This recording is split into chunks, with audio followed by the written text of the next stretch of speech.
As mentioned, tonight's lecture is about outlining an organization. And as you referenced just a minute ago, outlining is step 2 of step speech success. Now, because we're going to be doing a speech that doesn't require research, we're going to skip that step during the speech process only this time around. But I'm assuming you understand that researching your speech using primary and secondary sources is an extremely important thing, even for this speech, if you needed to use evidence to support a main argument. If you don't use evidence and it's not required to use evidence, you could use contemplative thoughts that you have about the subject that you're speaking over. And I'm assuming if the audience is asking you to speak on a subject, then you are well versed on the subject. Okay? So let's see here. I actually have what I would like to do is I would like to share my screen. And what I would like to do is I would like to just create an outline with you all under the idea that this is your topic that we talked about last time. Remember when I asked you, and I think this is a week into it, where I'm asking for your favorite media content in regards to your book, favorite movie, favorite video game. Do you have those topics? I remember talking to Ngozi about it, I think. Okay, I'm actually just looking for...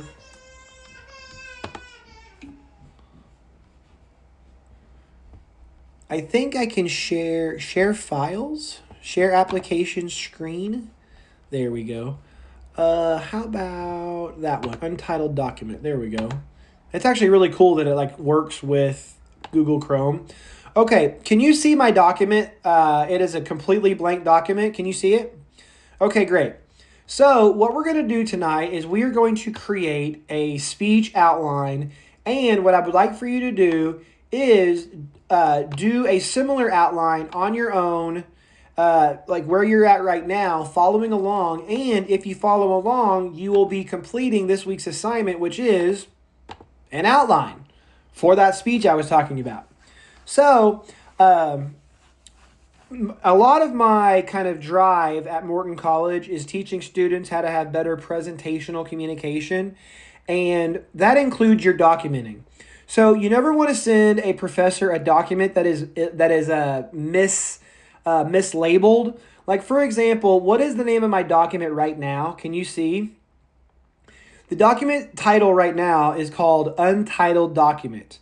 And if you just sit here and just create your document and then download it and send it to your professor, that's what the title of it's going to be, Untitled Document. That's a little unprofessional. So you first off want to start off by just simply naming your document. And in this case, it's going to be Informative Outline.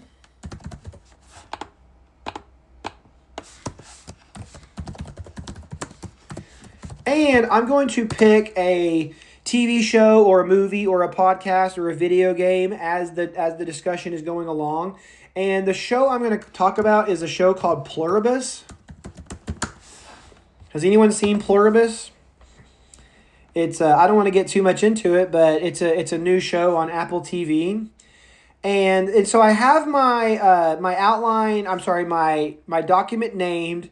And so now what I'm going to do is I'm going to give you safe everywhere advice on how to label your documents. So you're going to be at the upper left, and you think about how, like, whenever you open a document, it's already stationed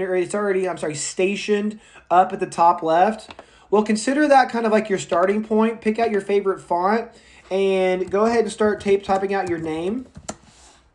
It's a little small. Maybe I can go one bigger. We'll see how this goes. Is that all the same? 13. And that's actually me, so I need to have a different student. How about Eric Hovlid? One of my former debate students.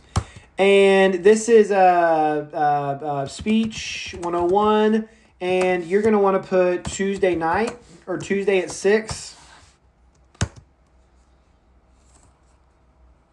Maybe Speech Tuesday at 6. The professor Are you following along? And the date.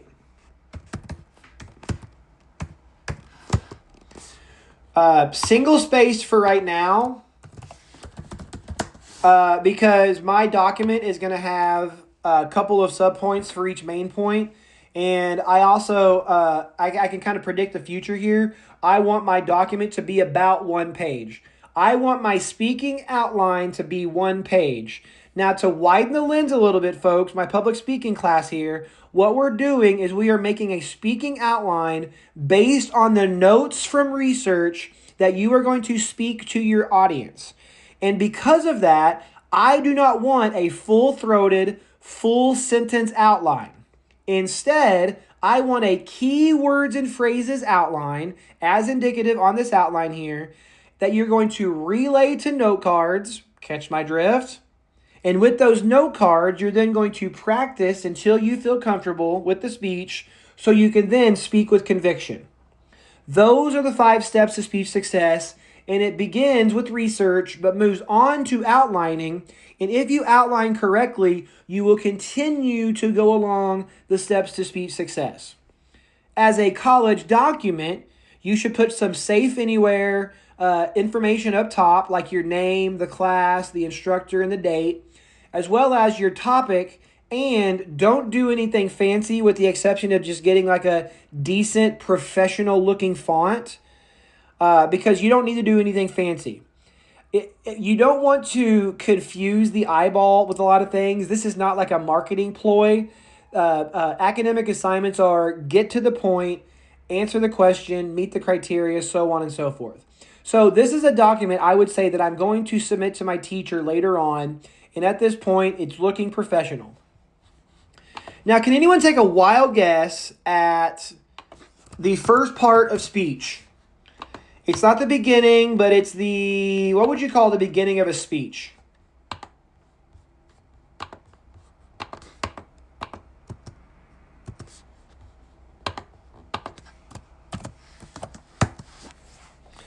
Starts with an I. See if someone got it.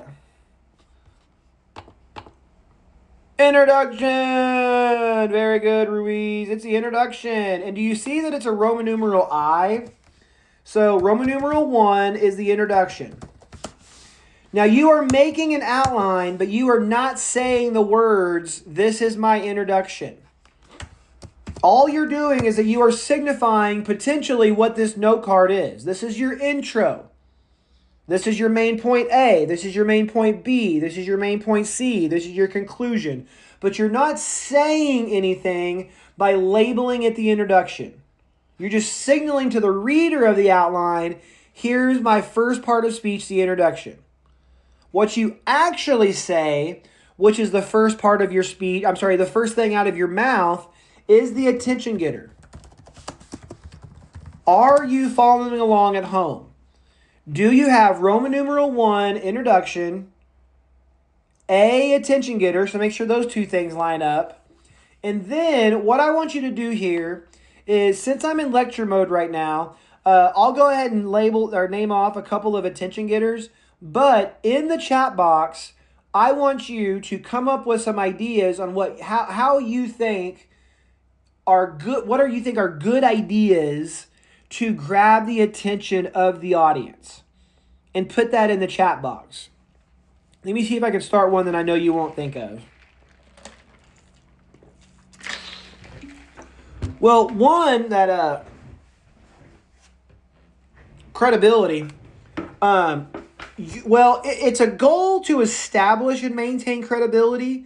I would say that's more of an intro standard, but what I'm asking for here is the first thing out of your mouth. So you wouldn't just start off by giving your credentials. I think that that's going to be something more specific, like whenever it's important, like lecturing or maybe even like flying a plane.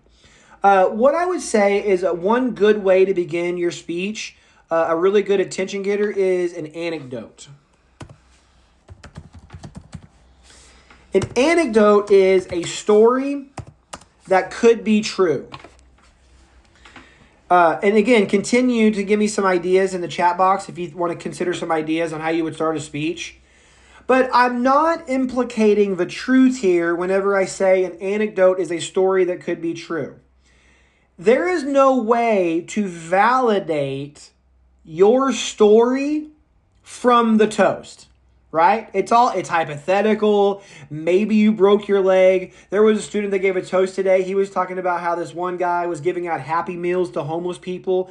Got me hook, line, and sinker. That was his story. It was totally fabricated. And I'm not meaning, again, to throw truth under the bus, especially for humans. But when it comes to storytelling, we tell the story and we smile and nod, but we don't consider it research. We can't say, my Uncle Ralph got the vaccine and his left leg fell off. Well, I'm going to have some medical proof of that.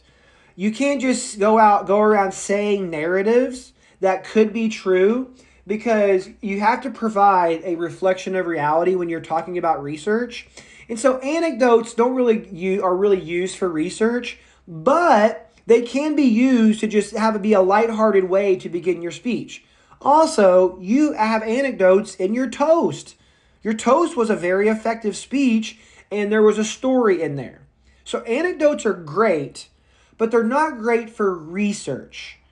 Like if I'm going to get my dissertation, I can't say things like, oh, I use the 5 steps to speech success and it worked for me, so give me my doctorate. Call me a doctor. I've actually got to show proof. I've got to show reflections of reality, and storytelling just isn't really great at that. You could do it for a toast, and you could even do it for like an introduction of a speech, but your audience isn't going to consider it evidence or research, or at least they shouldn't, because that would be kind of research illiterate. Ngozi actually got one, but I'm going to call it a rhetorical question.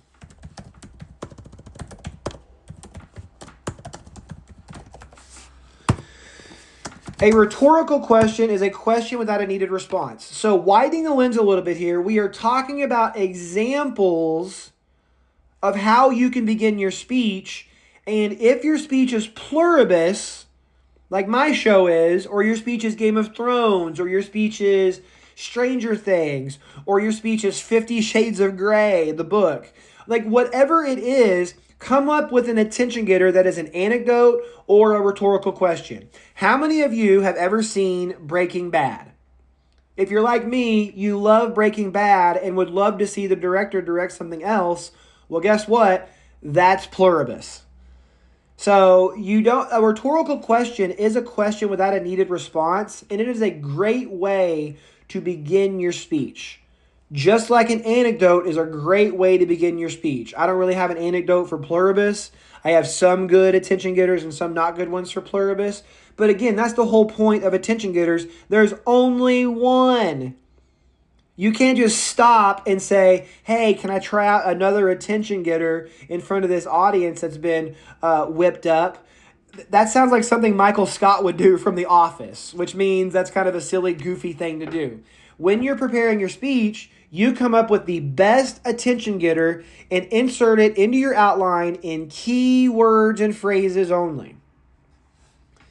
I don't see any other examples. Another example would be a quotation. You know, somebody prominent said something thought-provoking. Maybe William Shakespeare said, brevity is the soul of wit. Voltaire said, God is a comedian playing to an audience that's afraid to laugh.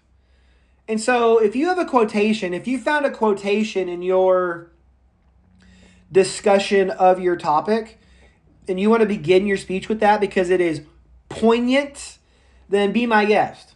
Because these are great ways to begin your speech. And because we're talking about them, they're going to be learning objectives, meaning you are required to begin your speeches this way.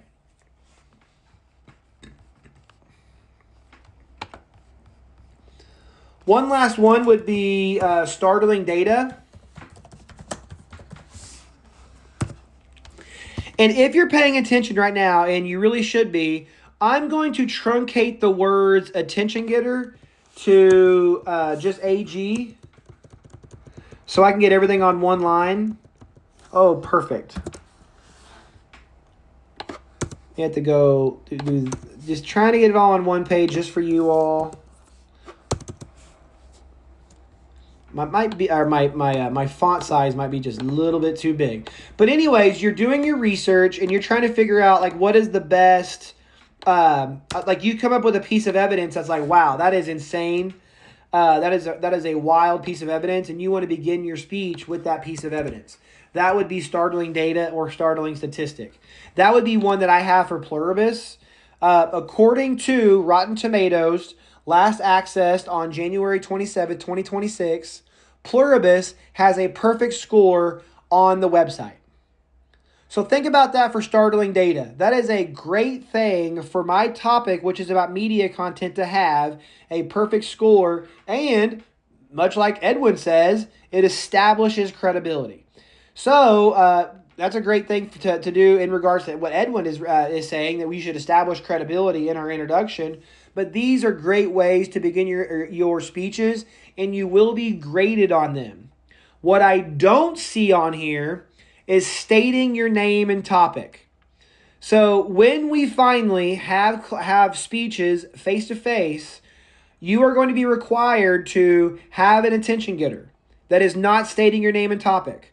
So when you're in front of me, and let's just say hypothetically, Kimberly gets up and says, "Hi, my name's Kimberly, and my topic is climate change," you're gonna lose points, Kim, because you have to have an attention getter. You jump up there and you begin with the anecdote, or you begin with startling data and you jump into the speech.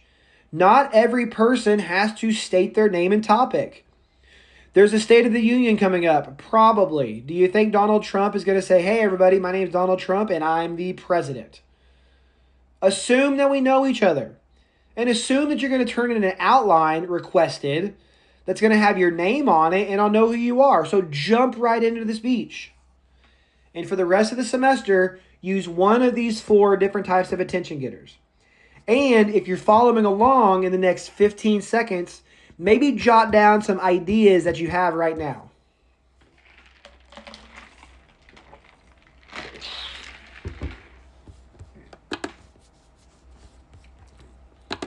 As we move along.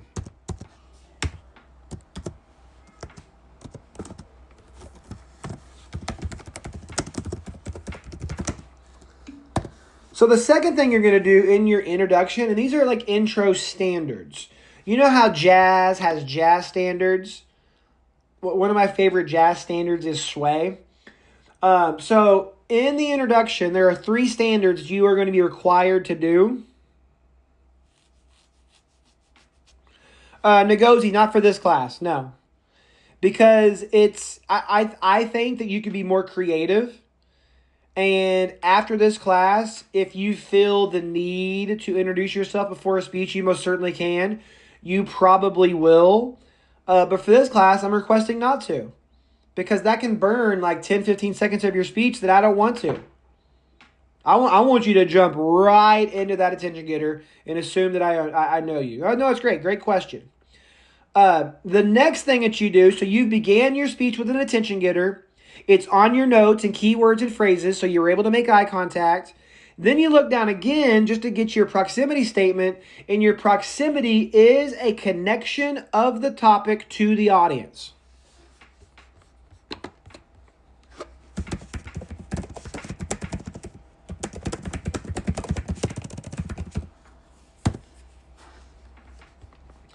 You kind of get that with a rhetorical question, but not totally. Whenever you say, "How many of you have ever?" You've already kind of roped your audience into the proximity statement. But as mentioned, an intro standard is within somewhere in your speech, in your introduction, you connect this topic to the audience.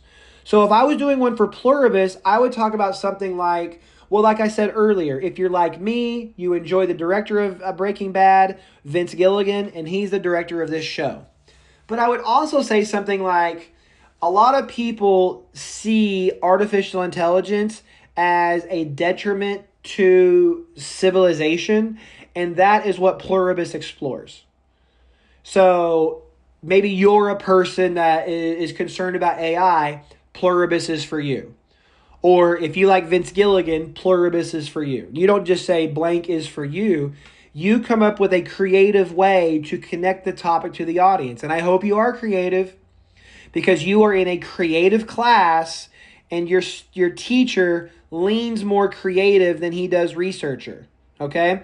When I fancy myself as somebody who works at a vaccine distribution company, I'm not the scientist. I'm the spokesperson. I am charismatic. I am not all very smart.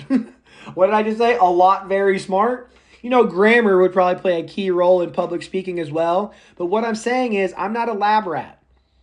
In the law and order grand scheme of things, I would be more like the attorney and not so much like the criminal forensics investigator. Okay? And so what was I getting with that? Oh, so I was just kind of doing some explicit credibility there. So I can come up with a reason why this speech is important to you. I know why the toast structure is important to you. So for your speech, have a reason why this topic is important. How do you do it? Use your brain. At least with the attention getter, I gave you a couple of reasons why. With the proximity statement, just think about the word proximity, closeness, and then statement being really multilateral. Do it however you want. But have a phrase or two that connects the topic to the audience. It can be fused together with the attention getter, but it doesn't have to be. But if you were making a sandwich of your introduction, it would start with the attention getter. You would have a proximity statement somewhere in the middle, and you would end with, follow along, the main point preview.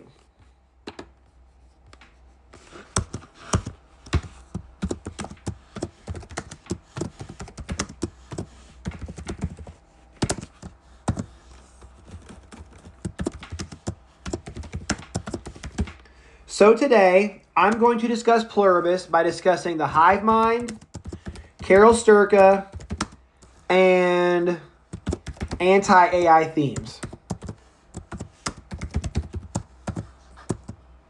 Perfect. That's a great main point preview, and it is very direct, meaning like you are looking at the audience and you're going to say, in this speech, I'm going to talk about this, and this, and this. You are going to list your main points. Now, this is an informative speech, meaning my specific purpose is to inform the audience about new information.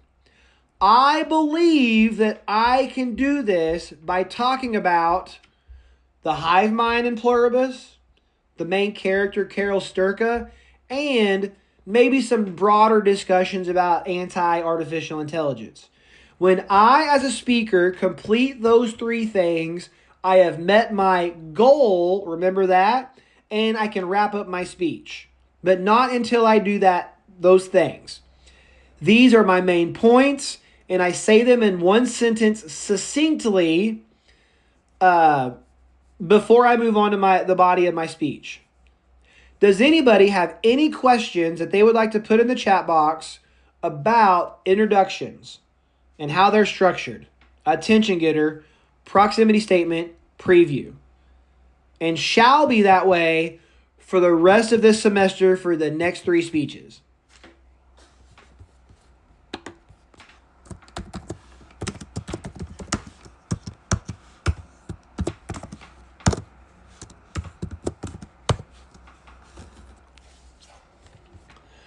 Okay, so with that being said, let's transition to the body of the speech. I can get to that in this next part, actually. So the next part of speech after the introduction is the body of the speech. It goes intro, body, and then fill out the rest at the end whenever we get to that point. But the body of the speech is the main points that you want to discuss. Now, I asked you, do you have a topic? Did I also ask you what 3 subtopics that you would want to talk about? Those 3 subtopics are what you talk about in order to meet your specific purpose. Your specific purpose is either to inform or to persuade. So Ngozi, the C point is the main point preview, and that's where you say in a sentence, today I'm going to talk about the hive mind, Carol Sturka, and anti-AI themes. You're going to talk about the three things that you want to talk about within the discussion of your speech. Now, look at what I do in the body of the speech here, okay?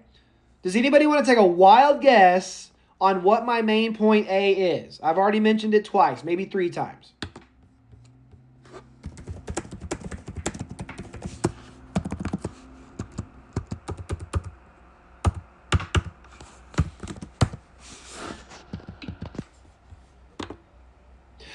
Bingo, Ruiz, the hive mind. I think you're paying attention. And then if I were to go along, I'm going to have 3 subpoints here. But if I went to the B point, Ruiz, what do you think that is? It's going to be Carol Sturka. Do you see what I'm doing there? If you're looking at the document, this is the second main point right there. And that means that it's going to go right here. And then you can probably take a wild guess on what happens next. Anti-AI themes. So now I'm going to do the main point preview again, and then I'm going to transition to the first main point. Today I'm going to talk about pluribus by discussing the hive mind, Carol Sturka, the main character, and anti-AI themes. Pause. The first thing I want to talk about is the hive mind in the show Pluribus because it's the central plot point of the show. Boom! That's all you do. You have a main point preview, which you succinctly preview the main points in one sentence before you wrap up your introduction. Maybe give a little pause right there, and then you transition, and then you have a transitional phrase to the first thing you want to say. This should be fairly simple. You have a topic. You want to talk about 3 things within the topic. Tell the audience what those 3 things are, and then start talking about them in that order. Okay? Any questions about that?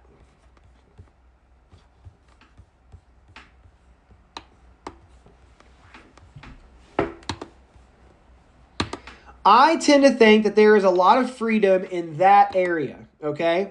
Meaning like you can pick whatever you want as your main points on the condition that they meet that specific purpose.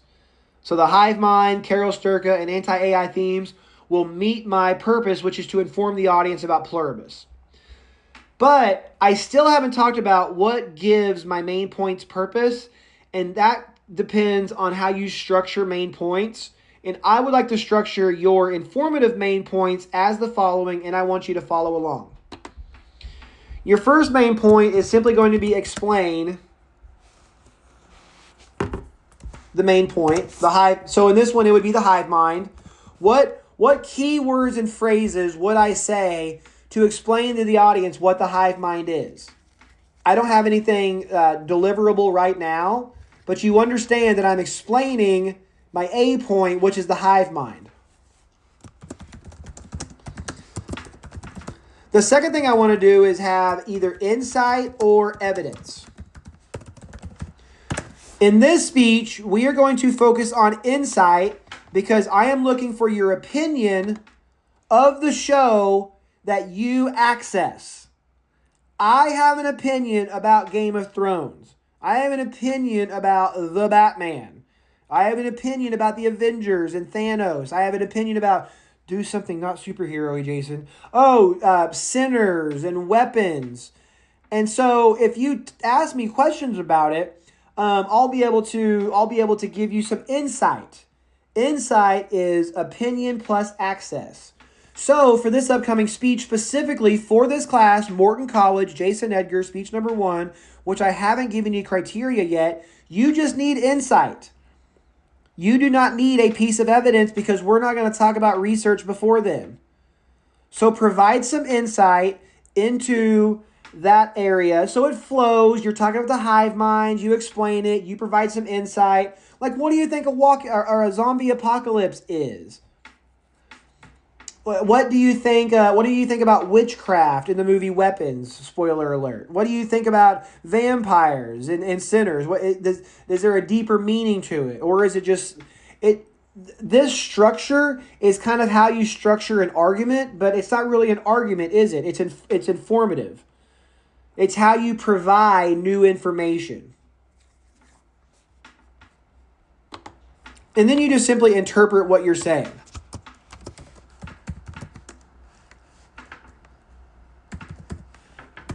Meaning that you just make sense of your explanation, of your insight, and maybe you just provide further clarification.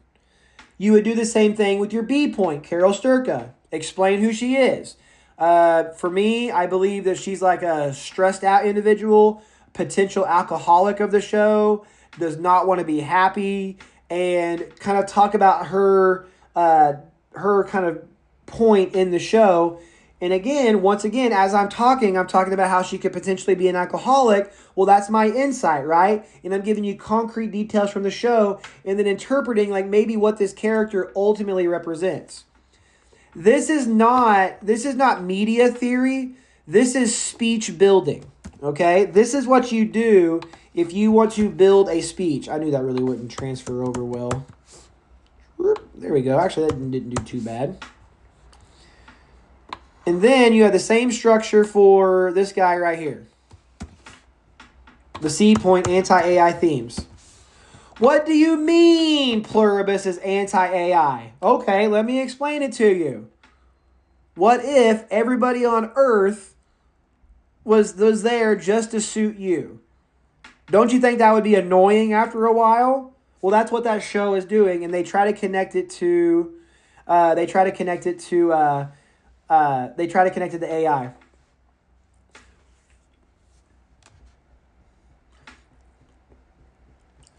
Ngozi, you're just providing some insight into the show, into your video game. You're providing some analysis, and then with interpretation, you're kind of like interpreting maybe what the show is telling you, what the video game is telling you, or maybe you're just kind of like making it simple for the audience to understand. Because remember, this isn't just informing you. I mean, it's not informing you. You already know the information. I know the information on how to outline. But for you all who don't know how to outline, I am providing you with new and unique information, which means that you may have to interpret it a different way. Maybe one way to interpret it is an example, maybe like an analogy, like the anti-AI theme. Imagine that a hive mind is similar to ChatGPT, where ChatGPT is there to please, and because of that, it might make some rudimentary mistakes. Maybe that's what it's talking about. Maybe clarification. If you don't want to use the word interpret, maybe just simply use the word clarify for the 3 point. If you believe that you don't think that this information is relevant, or you might want to cut off insight here, interpret there, do so at your own peril. But I would say that whenever you do this correctly and you fuse them together, you're not saying these things. You're not saying, let me explain, Carol Sturka. Let me provide some insight here. You're just writing key words and phrases. That's the reason why there's a dash here. On all of these are areas. And then you're relaying this outline to note cards, practicing a couple of times, and then speaking with conviction. So today in public speaking class, what you're doing is you are speech building. Like what we're doing is we are speech crafting. So our audience can just hear like a really great, well-prepared speech without having to, stress out the liaison. I would say, Ngozi, I would say the insight is providing further explanation to your topic, maybe a deeper explanation, because explanation is done in the 1 point, explanation.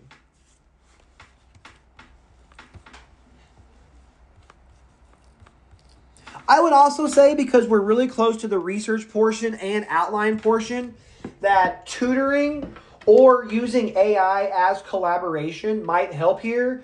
Like for like in Ngozie's sake, like if you write down explain, insight, interpret, and you go to ChatGPT and you say, I don't understand what my professor is saying, but he's saying this is how he wants me to structure my main points for an informative speech. Can you give me another example? And then AI can give you an example.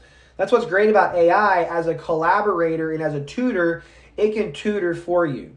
But before I move on to the conclusion, all I'm saying is how you structure your main points is explain the main point, go into further detail with some insight and analysis that the audience might not be privy to, and then kind of interpret it or deconstruct it, clarify what you're saying, maybe through an analogy. And this might make better sense during the persuasion, but hey, the informatives comes first, okay? Ultimately, like I said, if you omit one, maybe two parts of this outline throughout your speech because you feel like insight plus interpretation are very similar, so you'll just bulk up one part, that might not be a bad idea. But if you were to follow the structure perfectly, you would have a well-crafted speech, period. Okay, let's move on to the third and final part of speech, which is what? Anybody want to take a guess? The third and final part of the speech?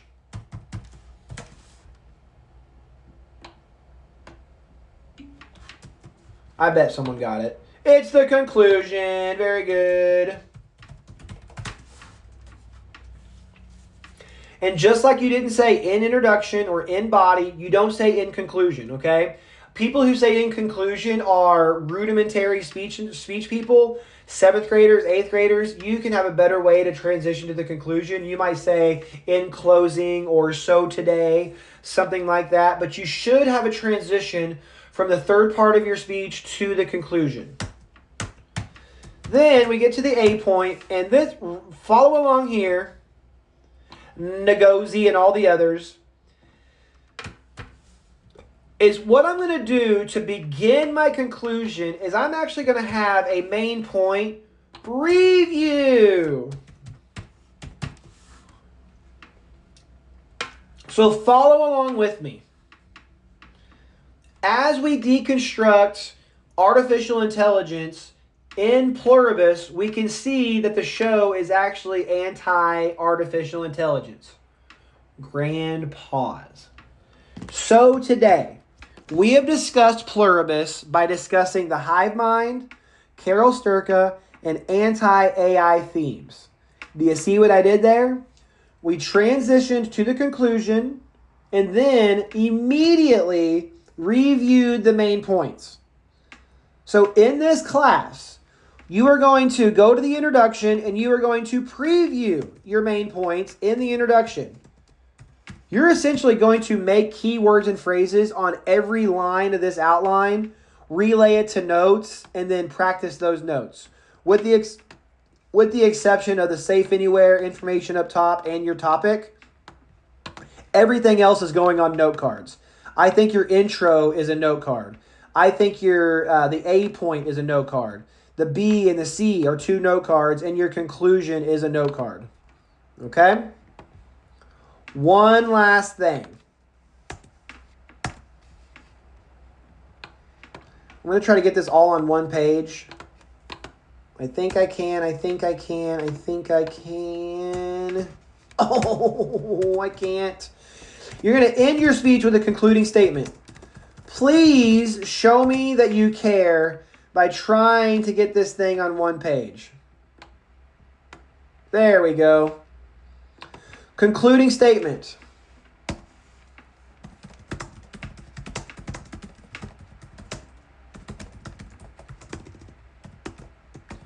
Ultimately, what I'm saying for the concluding statement is I want you to have something. I want you to have something to end your speech that isn't just your review.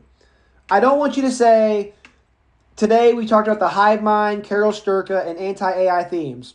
Any questions? Because that's not really punchy. I want you to have a concluding statement. I want you to have something after the review.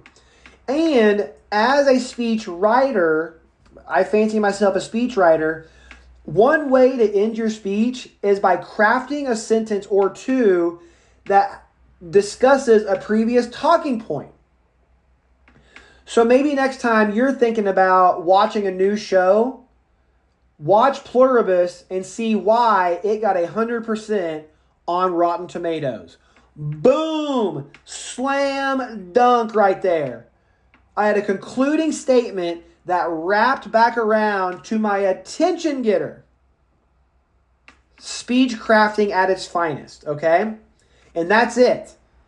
That is your academic speech structure for the semester. And these are standards that are required for your speech upcoming that has no criteria yet. But understand you are going to have an outline that has contact information up top, a topic, an intro with 3 standards, a body of the speech with 3 main points, structured well with the explain, insight, and interpret. And then a conclusion with 2 standards, your review and your concluding statement. Any questions?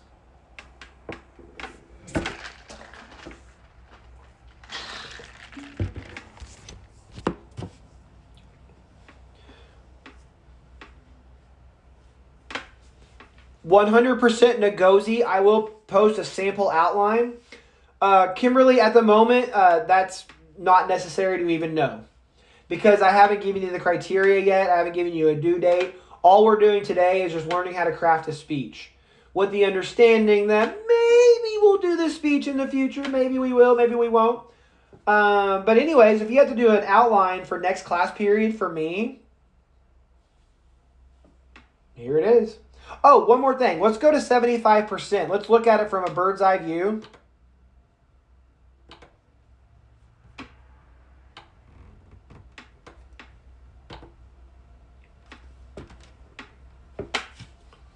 You can throw flowers at me at any time. You can give me you can come back to the back of the restaurant and tell me, "Hey chef, you did a great job there." Chef's kiss. Look at that beautiful outline. Look at it. It's a wonderful outline. It looks good. And you might be thinking to yourself, is he praising an outline he just wrote? For starters, yes, I am. It looks aesthetically pleasing. Even down to the name of the document. For this class, I hit download. I send this to Jason Edgar. I say, here's the rough draft of here's my first outline. 25 out of 25 points. Well, actually, hold on one second. I would send it back to this person and I would say, you didn't put anything on it. You out there, Ngozi and all the others, and Kimberly and Madeline and everybody, you're filling this out with your own information. You have an attention getter and key words and phrases don't take up an entire page. It should be about a page long, even with your insertions of your keywords and phrases for the explanation of your B point, the insight of your C point. The things that I put on there are the preview, my main point names, and my review. Everything else is like, it's almost like a Mad Libs. You go and you fill it out. And if you are topical, meaning that you are talking about a TV show, movie, video game, book, whatever, you should be able to follow this structure. Thank you, Edwin. That's what I wanted. Ngozi, for the most part, just following along. If I ask for an outline next week, turn in an outline. If the project in 3 weeks requires an outline, do so. I'm just saying, like, this is kind of like a speech writing class tonight. And I'll kind of end by saying, when you have this thing filled out in key words and phrases, you've written a well-crafted speech. But your job is not even halfway over yet. You then have to take this outline and relay it to notes continuing the philosophy of key words and phrases. When you have those note cards, you practice until you feel comfortable with your speech and you can speak with conviction in front of an audience.